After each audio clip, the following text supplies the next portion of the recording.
ташкилоти туркӣ диалог дар тоҷикистон фаъолияти худро қатъ кард.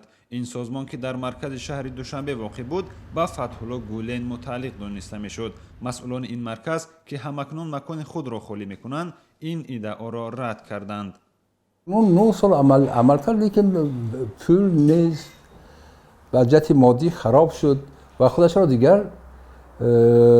دیگر در جهت اقتصاد تامین کردن نمیتواند و به خلاصه آمدیم که بر هم خورد و این به کمیته بی‌خطری منصوب کردن از روی انصاف نیست. ташкилоти диалог ки аз соли 2007 инҷониб дар тоҷикистон фаъолият дошт ба ташкили маҳфилҳои мубоҳисавӣ дар мавзӯъҳои робитаи тамаддунҳои ҷаҳон ва нашри китобу мақолаҳои фалсафӣ машғул буд. баъзе аз расонаҳои хабарӣ бо такя ба манобеи худ навиштанд ки қатъи фаъолияти диалог бо супориши ҳукумат сурат гирифтааст. иддаое ки масъулони ин ташкилот рад мекунанд ва сабаби қатъи фаъолияти худро дар муфлисшавии ин ташкилот медонанд.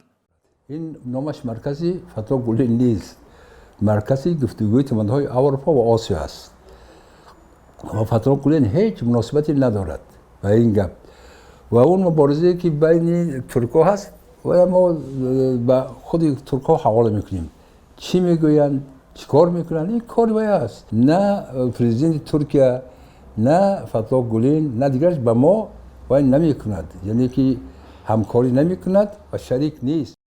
пас аз талоши табодулоти нокоми давлатӣ дар туркия дар моҳи июли соли ҷорӣ ҳукумати ин кишвар аз мамлакатҳои хориҷӣ хоста буд то созмонҳои марбут ба фатҳулло гюленро банданд.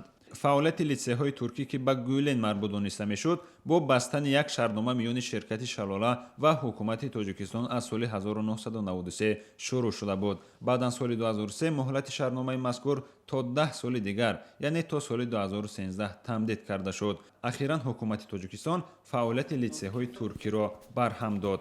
масъулони ташкилоти диалог мегӯянд ҳарчанд барои қатъи фаъолияти худ ба вазорати адлия муроҷиат кардаву онро расман барҳам доданд, вале дар сурати дарёфти сармоя имкон дорад онро дар шаклҳои дигар дубора фаъол кунанд.